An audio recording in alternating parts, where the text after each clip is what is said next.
Hey guys, welcome back to my channel. I'm Eric and I like to read, and today I'm going to be doing my January wrap up.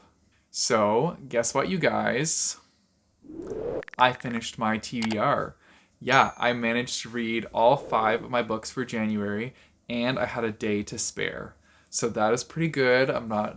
No big deal or anything, but I rarely finish my TBRs, so it feels good to actually complete it and get through the full TBR. So I'm excited to share my thoughts with you guys. And yeah, let's just dive right into it. So the first one that I read was Gallant by V.E. Schwab. And so this is like a middle grade book about an orphan who starts off at an orphanage and then ends up getting this mysterious letter from a place called Gallant. And so they go to Gallant and explore things in this household. Now, one thing that is something that this child knew before going there was they had a journal from their mother, and in that journal, their mother said to never go to Gallant. Yet, of course, they go to Gallant. And so it's the story of them kind of exploring the house, exploring different things because their mother used to live here. And just, yeah, there's some ominous parts to it. And it was a like pretty fast-paced, fun middle grade. It definitely had like the atmospheric vibes of like a creepy house. So I really enjoyed that. And yeah, there were other characters in here that jumped in and kind of helped give the story a more like macabre feel. But yeah, I did enjoy it. I think I gave this one a 3.5 out of 5 stars. For I was kind of like going into it expecting more of like young adult, less middle grade. So it was a little bit of a surprise that it read more like a middle grade, and that was totally fine. I think it's perfect for that level. I thought that this one was better than the other books I have read by V.E. Schwab, and by that, the only other one I've read by them is The Secret Life of Addie LaRue. And I know that a lot of people really love that book, and I'm sorry, but that book was just not for me. So I was kind of hesitant going into this because I was like, I didn't really know what to expect from having read their previous writing style. And yeah, this one was a pleasant surprise. I did enjoy it quite a bit, and I think it is good if you're wanting like autumnal feels. I would say that this would be like a great book to read in like autumn. But yeah, it's it's pretty intense, and you should check it out. The next book that I completed was Legend, and you guys were right. I was sitting on this for way too long. This one was so fun. So, this is a dystopian book about it's kind of like I don't know how to really describe this world. It's like not post-apocalyptic, but it's a world where there's like a clear hierarchy. So there's people that work like within it's not called a capital, but like people that work within the government who kind of like help facilitate getting vaccines out to people that have like a virus. So another thing. There's like a virus that's running rampant within the different sectors, and so the government facilitates this vaccine out to the people that need it for the virus. But like they have all control over it, so if they don't like send it to like an impoverished area and those people get the virus, then they're kind of screwed. And so it's following June, who is part of like the school system training to be in like a job in the government. And then it's also following Day, who is like a vigilante, I guess. He's like a teen vigilante, but he's from more of like the impoverished areas. And it's following the two of them um, kind of like hunting each other down. Well, not even hunting each other down. I would say June is trying to hunt down Day because Day is framed for her brother's murder. And so from there, the story goes and it gets super intense. That's not spoilery either. It's also all in the synopsis of this book. So yeah, it's a really fast-paced, intense book. It gave me like Hunger Games vibes in the sense of like I guess, like I said before, like the hierarchy of like the government. So it's like similar to like the capital and stuff like that. So it gave me those vibes. But oh my god, this book was so good. Like I read this really quickly, and immediately after I was done it, I wanted to dive into the sequel. So I'm gonna have to try and get that one on one of my TBRs coming up because this one was great. I should have picked this up so much sooner. I don't know why. I was sleeping on it, but this was a good one. 5 out of 5 stars. This was also on my 5-star predictions video like a long time ago. So I was right. It was a 5-star read, and that's pretty cool. Then I read Highly Suspicious and Unfairly Cute. And so this is a rom-com following two characters who they started out as like friends, but then kind of like became enemies. I wouldn't say it's like full enemies, but something happened in their like preteen years when they were like forming friend groups, and it caused like a divide between the two, and so they kind of just stopped talking and stopped associating with each other. And so in this book, the main character wants to become a lawyer, and so there's this kind of like scholarship thing that comes up where they need to go through this like training program, and if they complete this training program, a couple of them are selected to get like a full ride scholarship to go study wherever they want.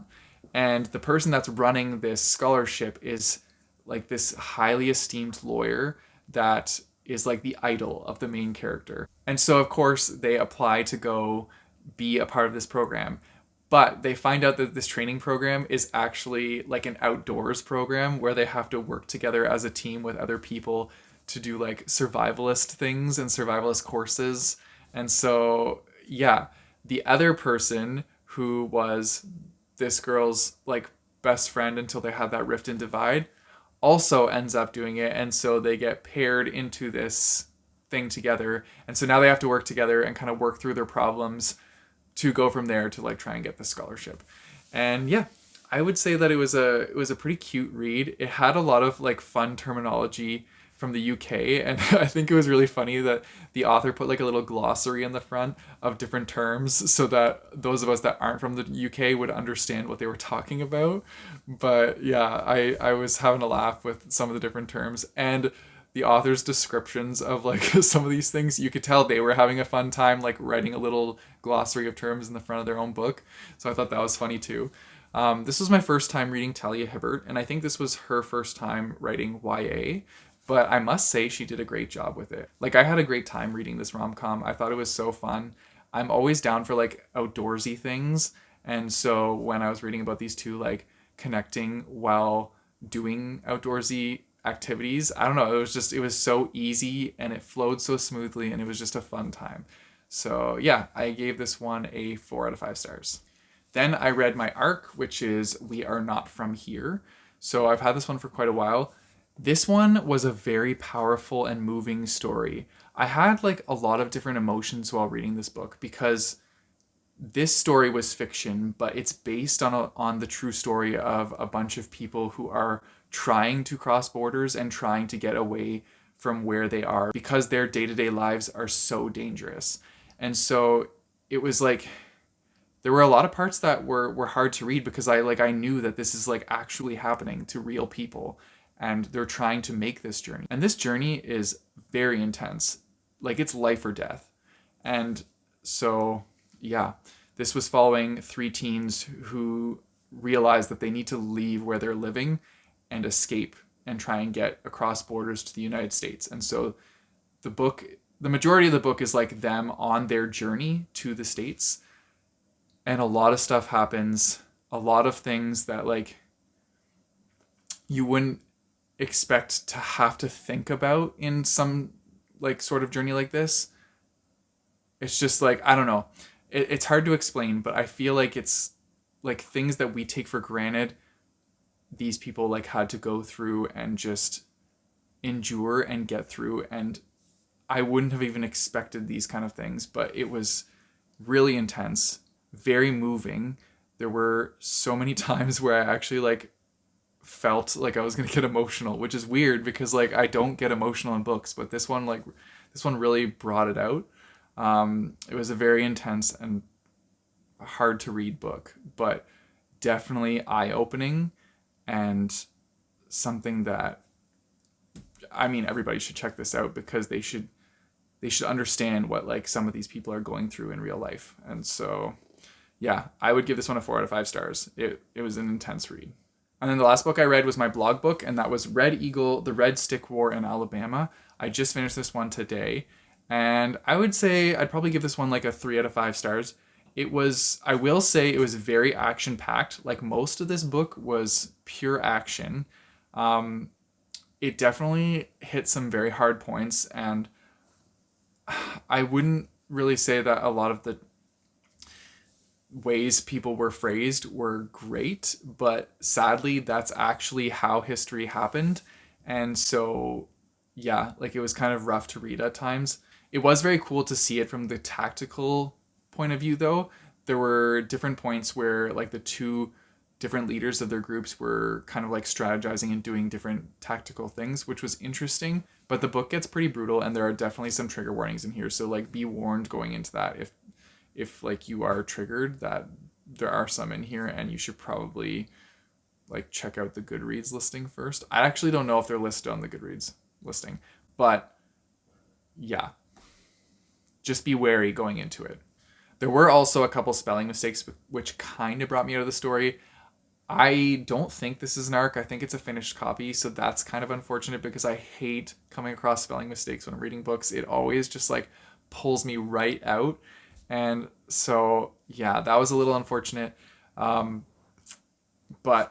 I tried to look past them and just like finish the story. And it was only like 200 some pages, which is a pretty short book. So, yeah, I mean, if you want to check this one out, you can. I gave this one 3 out of 5 stars. And those are all the books that I read in January. I completed my full TBR, and that's so exciting. So I'm looking forward to getting to my February TBR and letting you know what I think of those books. Anyways, if you've read any of these books, let me know in the comments down below and let me know what you thought about them. I'm really excited to continue Legend eventually, so that's one I'm going to be looking forward to. But yeah, also let me know what your favorite book that you read was in January. If you guys want to support me, I have a Patreon and a Ko-fi page, which I'll put in the description down below, as well as a link to buy my bookmarks. You guys know the drill. Don't forget to like and subscribe. Hit that bell notification button so you get notified when I post new videos. I post some videos on Tuesdays and Thursdays. Until next time, keep on reading.